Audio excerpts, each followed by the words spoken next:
always loved, I'm one of those people also who, when I find a really good book or series of books, I will reread them.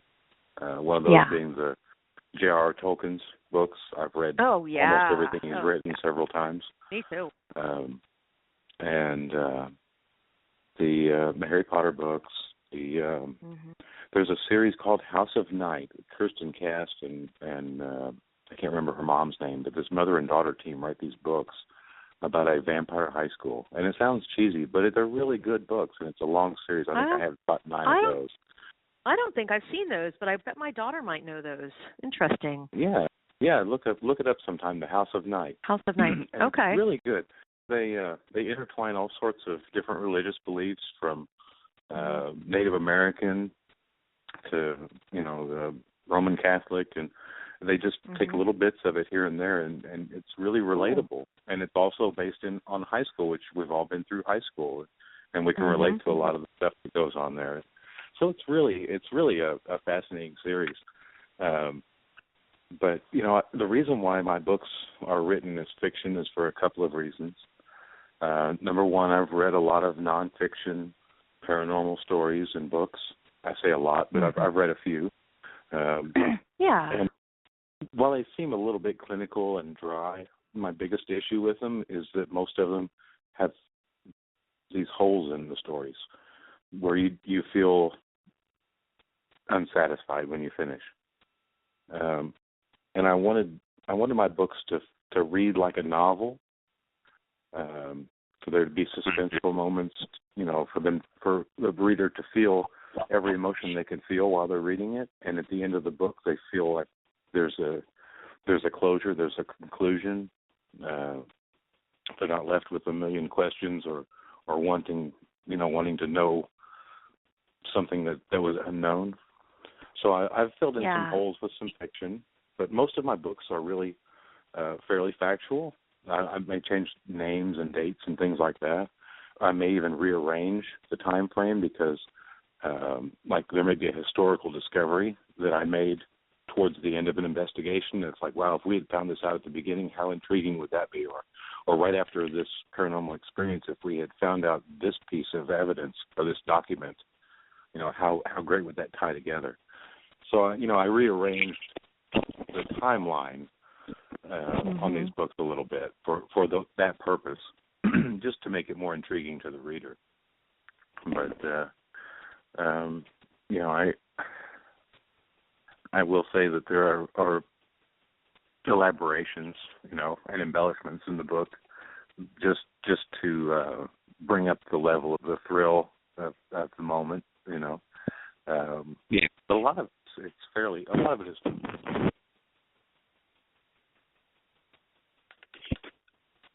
I hope I wasn't just rambling on there, but No. I actually agree with you, Rick. A lot of the paranormal books that are out there today that are based in a true encounter, there are a lot of things in it that make you scratch your head and say, okay, sure, absolutely.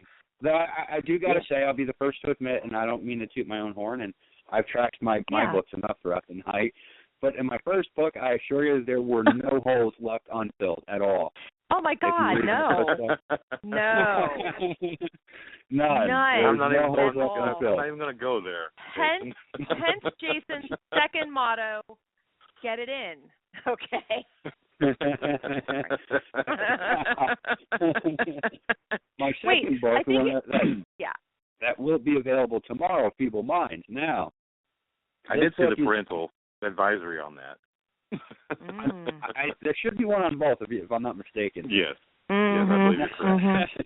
Now, Feeble Minds is actually, that's a weird book for me to describe what it's like, because it's fiction and nonfiction all at the same time. And much like mine. Yeah. It's based. Okay. It's based on encounters that I went through. 100%. However, I went out and I did a lot of research, a shitload of research. I spent hours reading books and hours of online, and just did as much research that I can, because I wanted to get the facts that I put in there 100% accurate. And I took what I've learned, and I honestly took what I learned and what I've read, and built a whole story around that, all the information that I gathered.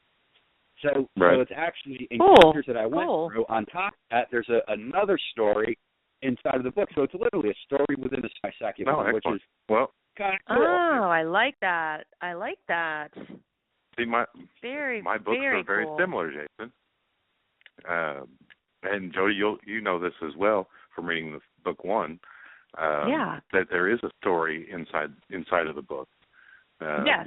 You know, the historical part of the book is told kind of somewhat separately in book one, but you know, the story of the book is about the investigations and our encounters and our conclusions, but the real, you know, the story within the story is what happened to cause this, you know. So I tell that as well. So it's kind of interesting. So we have similar approaches there. Similar approaches. I mean, you went with sort of we had the same approach. It's just I went with more of the living sort of I guess ghostly things, just living people in general. That's where my historical factor came in. I literally took a chunk out of history and put it in there with the living and told it a whole story within a specific era in life, actually, which is kind of cool. Yeah, it does have that story within the story element, exactly what you're kind of describing.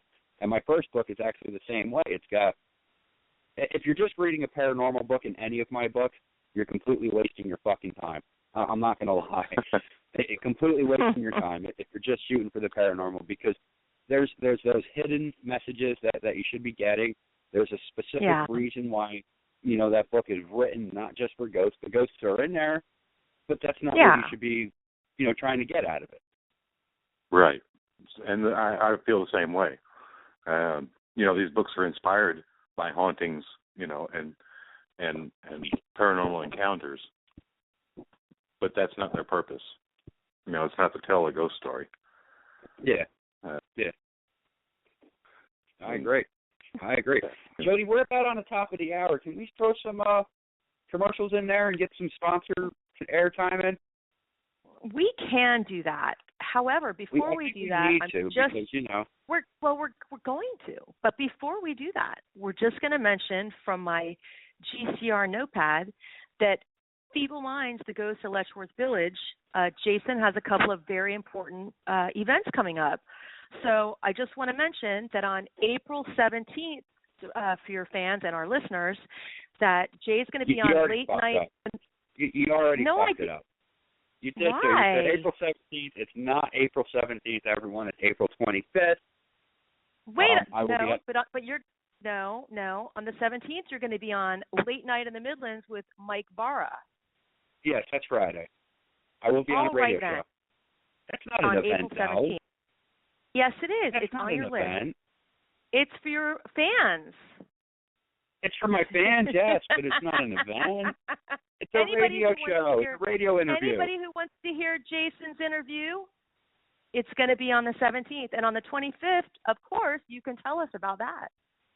Tell us about it. Yes, I will be at Smalley's Inn in Carmel, New York. Smalley's Inn has been on Dead Files and a couple other shows, I believe. I'm not 100%.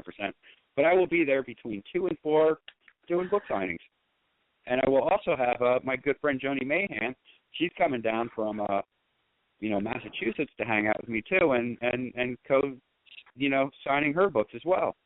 So it's going to be a great time. Come down, join us, have some great food for courtesy of Tony. Well, not courtesy of Tony, but have some great food at a reasonable price and maybe some drinks, whatever the hell you want, whatever your poison is. Enjoy and hang out with us. And there's a lot of cool cemeteries in this town too. So, if you get bored, hey, I got no problems walking around a cemetery with you for an hour. Wow. That sounds like a good time. I'm super jealous. I was jealous anyway, but now I'm really jealous. And with that, we are going to have to take a quick break, like Jason said, for a word from some of our fantastic sponsors, because that's what they pay us for. So we'll be back that's what they pay for. After a couple of quick messages, everybody.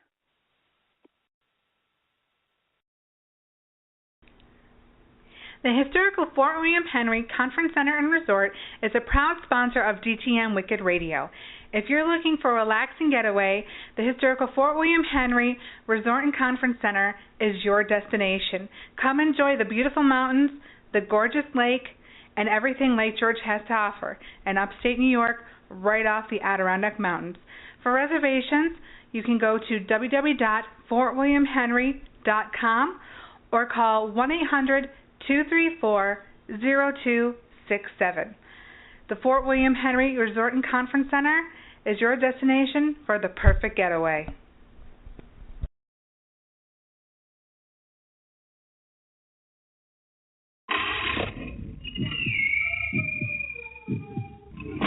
Rolling Hills Asylum. Located in East Bethany, New York, just minutes between two major airports, Rolling Hills Asylum is a hotbed of paranormal activity. They have been featured on Travel Channel's Ghost Adventures, Paranormal Challenge, as well as Sci-Fi Channel's Ghost Hunters. Rolling Hills Asylum has been named the #2 most haunted location in the United States by HauntedNorthAmerica.com. The property was established on January 1st, 1827, as the county poor farm. Throughout the years, it is operated as a poor farm, infirmary, orphanage, tuberculosis hospital, nursing home, and more. Past residents and inmates consist of widows, orphans, physically disabled, mentally unstable, murderers, and more. Over 1,700 bodies are buried in unmarked graves, and hundreds more deaths went undocumented. Rolling Hills Asylum is known for a plethora of phenomena, including disembodied voices, doors slamming, footsteps, sounds of furniture moving, full-body apparitions, shadow people, ghostly touches, and numerous Class A EVP. Rolling Hills Asylum proudly offers historical and flashlight tours, 4 and 8 hour public ghost hunts, 8 and 9 hour private ghost hunts, and more, by appointment or pre-booking only. For more information, please visit www.rollinghillsasylum.com. That's www.rollinghillsasylum.com. Or give them a call, 585-502-4066. That's 585-502-4066. Rolling Hills Asylum. What are you doing this weekend?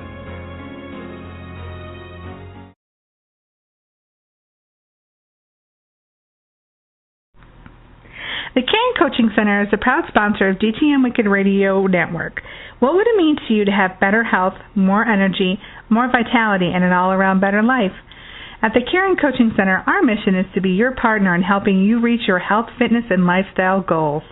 We do this through a dynamic 6-month program that helps our clients reach their goals and their full potential. And it all starts with a free, no obligation, 50-minute health history consultation. Just visit us at the www.thecaringcoachingcenter.com to schedule your free consultation today. Or you can go to www.dtmwickedradio.com, click the sponsor page, scroll down to the Caring Coaching Center tab, click on the tab, and open up to the website to start your free consultation today. It's all here on dtmwickedradio.com.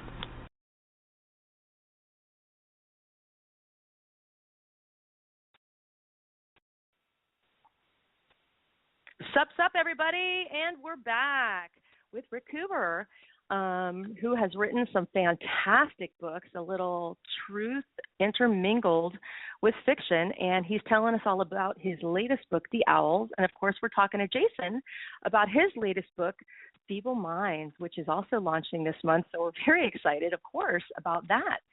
And Rick's got all kinds of cool stuff going on.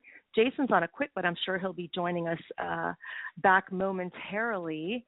And we just had to get that quick little commercial break in there, as always. So, how you doing, Rick? Good? Good. I'm good. doing And Jason, very well, yes, I am. Is Jason back or no? I don't think so, but that's okay. Not yet, but he'll be back soon. He'll be back. But so let me ask you this. How surprised, are you surprised by all the success that you've had this year since your first book came out? Has this just blown you away, or how do you feel about all of this happening? I really am surprised. It's really kind of been a whirlwind, and not to sound cliche, but I wrote the first book